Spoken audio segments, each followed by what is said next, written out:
वैशाली बोडके, सवाल Maharashtra TV news मध्ये आपले स्वागत। आपण पाहतात सवाल महाराष्ट्राचा, तुमचा आमचा सर्वसामान्य जनतेचा सवाल महाराष्ट्राचा। मंच पर उपस्थित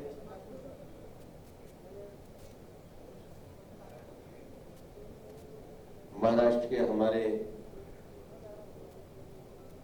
यशस्वी पूर्व मुख्यमंत्री, प्रतिपक्ष के नेता, भारतीय जनता पार्टी के वरिष्ठ नेता सम्मान्य देवेंद्र जी, आज जिस महत्वपूर्ण कार्यक्रम को स्वर्गीय अन्ना साहब पाटिल की जयंती के अवसर पर आयोजित किया जा रहा है, उस पूरे कार्यक्रम के संयोजक माननीय नरेंद्र अन्ना साहब पाटिल जी, हमारे यहाँ के वरिष्ठ नेता माननीय गणेश नायक जी, माननीय मंदाताई मात्रे जी, मंच पर इस संगठन के साथ जुड़े हुए सम्मान्य शशिकांत शिंदे जी, भारतीय जनता पार्टी के हमारे उपस्थित वरिष्ठ नेता संजय उपाध्याय जी, राज पुरोहित जी, विधान परिषद के सदस्य प्रसाद लाड जी, निरंजन डावखरे जी,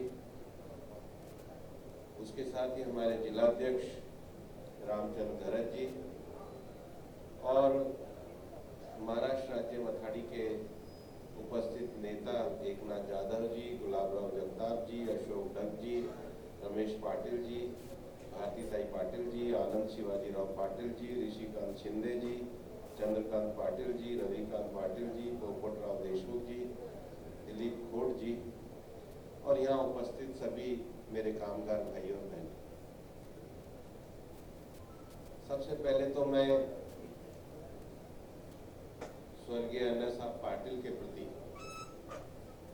आज यहाँ उपस्थित होकर अपनी श्रद्धा व्यक्त करता हूँ और ये श्रद्धा व्यक्त करते हुए मैं देवेंद्र जी को एक बात का विशेष रूप से धन्यवाद दूंगा कि जब माननीय देवेंद्र जी का फोन आया तो उन्होंने कहा मेरे को कि आपको आने के बाद एक ऐसे व्यक्तित्व के दर्शन होंगे कि जिन्होंने जमीन से जुड़कर असंगठित श्रमिक के लिए कितना बड़ा काम किया है, आज मुझे देखने का सौभाग्य प्राप्त हुआ है।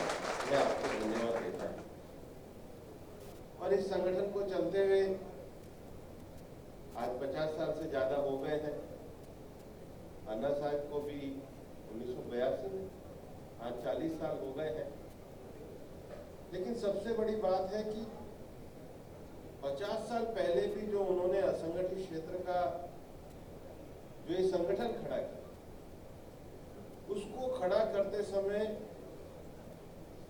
कितनी कंस्ट्रक्टिव और सृजनात्मक भावना उनकी होगी कि केवल यूनियन के लिए नहीं चलाई, यूनियन में कोऑपरेटिव कैसे चले उसकी चिंता करी, यूनियन में क्रीड़ा खेलकूद का भाव हो उसके संगठन की चिंता करी, यूनियन के अंदर ग्रामीण विकास कैसे हो उसकी चिंता करी, यूनियन में सामाजिक रूप से लोग इकट्ठे हो तो सामाजिक संगठन बनाने का काम किया और अपने आप में कितना ज्यादा हम आत्मनिर्भर हो सकते हैं उसके लिए नागरिक बैंक पथमेड़ी की स्थापना भी करी। ये बहुत बड़ा विजनरी व्यक्ति ही खड़ा कर सकता है और अन्ना साहिब को जो इस कार्यक्रम में मुझे बुलाया, मुझे लगता है कि यूनियन की परिकल्पना और यूनियन को चलाने की भावना, इससे मेरे को बहुत कुछ सीखने का अवसर मिला।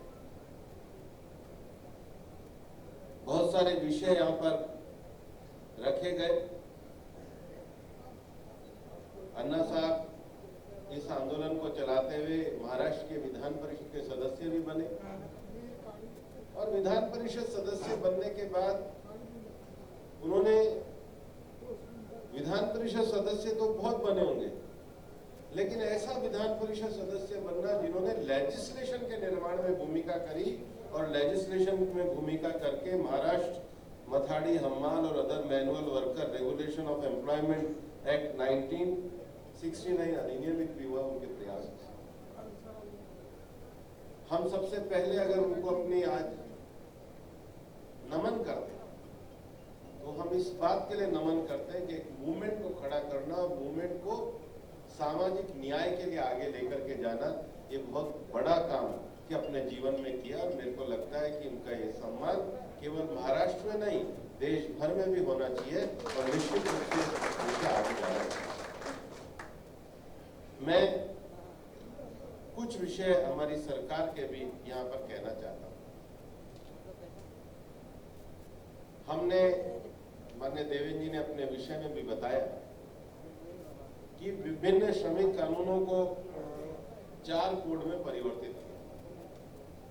लंबे समय से देश में कानून चलता था इंडस्ट्रियल डिस्प्यूट एक्ट। हमने इंडस्ट्रियल डिस्प्यूट एक्ट को सबसे पहले इंडस्ट्रियल रिलेशन एक्ट बनाया। कम से कम कामगार का डिस्प्यूट की बजाय रिलेशन बनना चाहिए। और हमने 3 एक्ट को, इंडस्ट्रियल स्टैंडिंग ऑर्डर को, ट्रेड यूनियन को और इंडस्ट्रियल डिस्प्यूट एक्ट को मर्ज करके नया इंडस्ट्रियल रिलेशन एक्ट बनाया। जितने हमारे सोशल सिक्योरिटी के कानून थे उनको हमने मर्ज करके सोशल सिक्योरिटी एक्ट बनाया। कामगार जहाँ पे काम करने जाता है, चाहे डॉकयार्ड में काम करता है, बीड़ी जगह पे काम करता है, भट्टे में काम करता है, उन सब के लिए जितने भी उनके जीवन को हैजार्ड, जो प्रदूषण और बाकी सब उनके माहौल के लिए हम ऑक्यूपेशनल सेफ्टी कोड लेकर के आए। और फिर कामगार को जो उसका वेतन मिलना चाहिए उसके लिए हम वेजेस एक्ट को लेकर के आए। और मेरा ये मानना है कि जितने ज्यादा कानूनों का मकड़जाल रहता था उसमें लेबर सबसे ज्यादा परेशान रहता था, क्योंकि कहाँ जाए, कौन किस कानून में जाए। उसमें सरलता लाने के लिए, उसमें सामंजस्य लाने के लिए हमने काम किया। और असंगठित क्षेत्र में कोविड के समय में जो लोग छोटे छोटे कामगार जो थे, विशेष रूप से रेहड़ी वाले, पटरी वाले,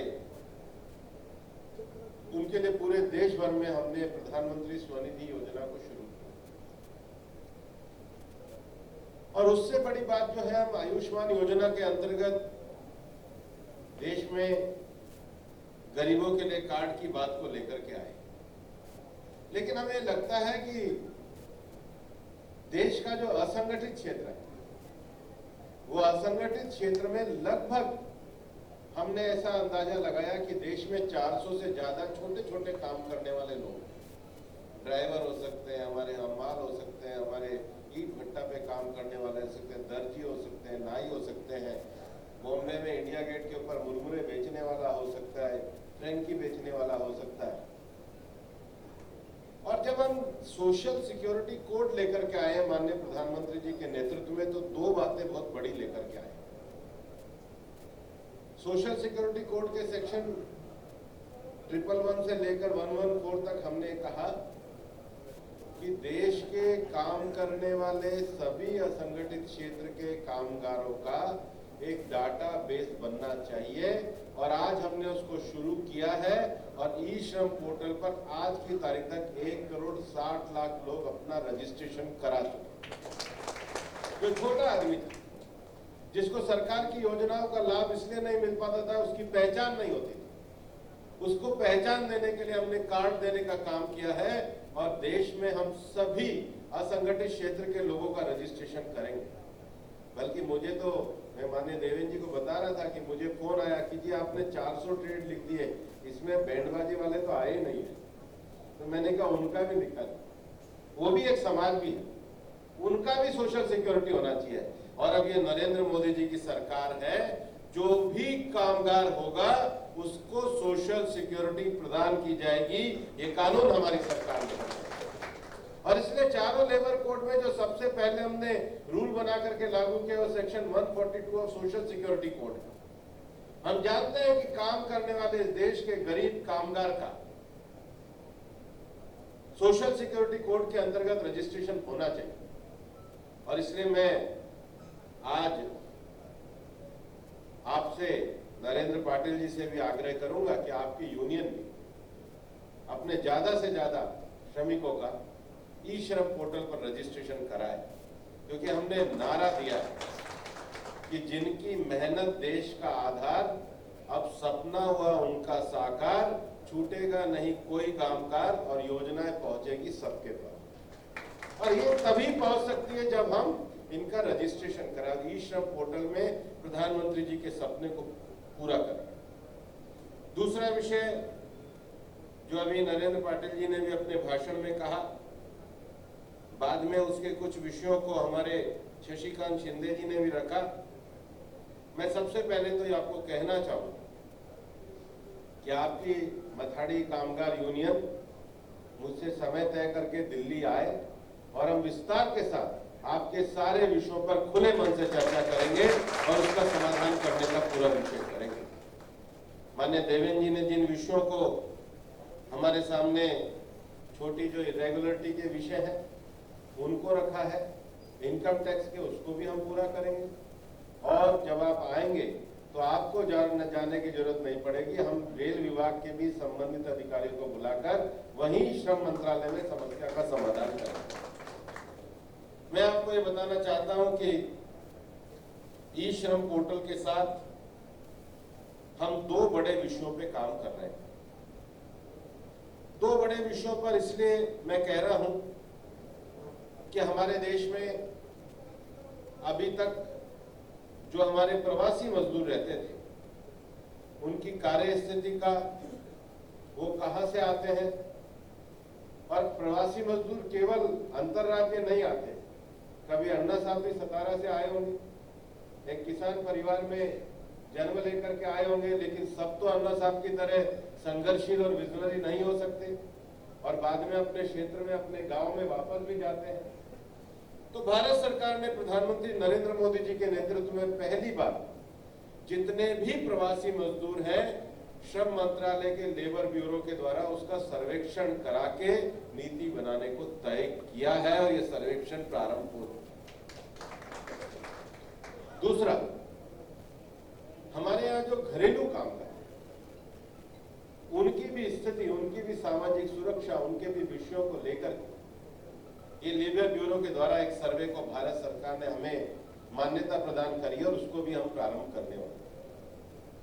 पर तीसरा जो एक बड़ा विषय अब हमारे देश के अंतर्गत है, जैसे हमारा कभी नवी मुंबई में एक बार पहले मंदाताई मिला था तो बता रहे थे कि आज के 40-50 साल पहले तो ऐसा था नहीं, लोग नमक का काम करते थे, बाद में शहर बना तो रोजगार बदल गए, नए नए क्षेत्र आ गए। तो हमारे देश में जो सर्वे अभी तक होता था, वो सर्वे हमारे यहाँ ऐसा हम लोग लेबर का करते थे कि ये कार्यबल है और इनको रोजगार चाहिए, जो हम हर तिमाही करते हैं। पहली बार हमने ऐसा सर्वे किया है जो इंस्टीट्यूशन बेस्ड किया कि अब देश में अगर कंस्ट्रक्शन बढ़ रहा है तो यहां पर कितने कामगारों के काम की आवश्यकता है, अगर हॉस्पिटलिटी क्षेत्र बढ़ रहा है तो वहां पर कितने कामगारों की आवश्यकता है, अगर एजुकेशन सेक्टर बढ़ रहा है तो वहां पर कितने कामगारों की आवश्यकता है, कुशल और अकुशल दोनों। और इसलिए हमने इसको कहा है AQEES, all India quarterly establishment based employment survey, AQEES, all India quarterly establishment based employment survey. तो अब देश की सरकार ये बताने में समर्थ रहेगी कि इस इंस्टीट्यूशन में इतने लोगों की आवश्यकता है। जैसे हम सोचेंगे ड्राइवर, तो हमें लगेगा कि ड्राइवर केवल ट्रांसपोर्ट में चाहिए, जबकि ऐसा नहीं है। एजुकेशन इंस्टीट्यूशन खोलेंगे, वहां भी ड्राइवर होंगे, मेडिकल कॉलेज खोलेंगे, वहां एम्बुलेंस के ड्राइवर होंगे, सर्विस सेक्टर बीपीओ खोलेंगे तो वहां लाने ले जाने वाले ड्राइवर होंगे।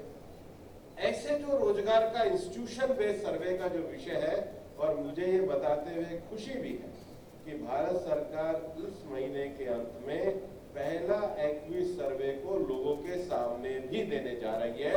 ये मोदी जी की परिकल्पना देश के रोजगार को लेकर है।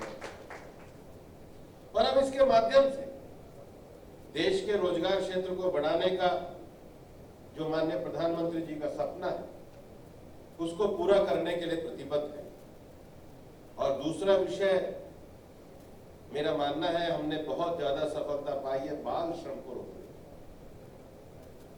और बाल श्रम के विषय में हम उसको व्यापक तरीके से रोकने में सफल हुए हैं और हम पूरी तरीके से अपने मंत्रालय के द्वारा अभियान चलाकर बाल श्रम को रोकने में पूरी तरीके से प्रतिबद्ध हैं।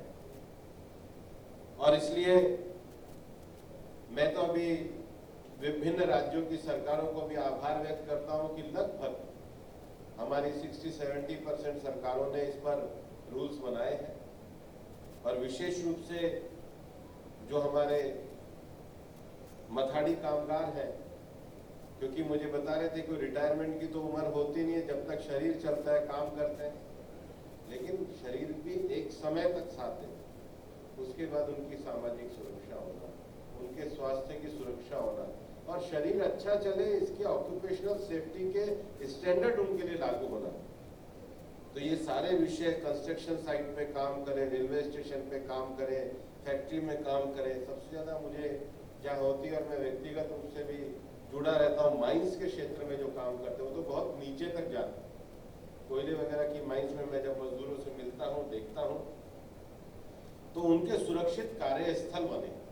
तो निश्चित रूप से आप आएंगे तो इन विषयों पर मैं आपसे चर्चा करूंगा। और वैसे भी मैंने जिस दिन लेबर मिनिस्टर बना उस दिन मैंने देश की सारी मजदूर यूनियनों को एक बात कही है, हर शुक्रवार को बिना अपॉइंटमेंट के देश की कोई भी यूनियन आती है हम उसको मिलते हैं, क्योंकि हमारा ये मानना है कि मोदी जी का सबसे पहला लक्ष्य है देश के गरीब आदमी का कल्याण करना। हम इंडस्ट्रियल रिलेशन को मजबूती के साथ करना चाहते हैं और निश्चित रूप से हम अपने प्रयासों के द्वारा आने वाले समय में देश के सभी कामगारों के लिए सुरक्षित और सम्मानित जीवन की व्यवस्था करेंगे। आज मैं वापस से एक बार हृदय से स्वर्गीय अण्णा साहब पाटिल जी के प्रयासों को सादर नमन करता हूं, श्रद्धांजलि अर्पित करता हूं और आपके बीच में जो आपने मुझे अवसर दिया उसके लिए मुझे शायद सही शब्द होगा, मी तुमचा आभारी आहे। एक बार फिर आपल्या प्रतिक्रिया कळविण्याकरिता आमचा व्हॉट्सॲप दूरध्वनी क्रमांक आहे 9322592814।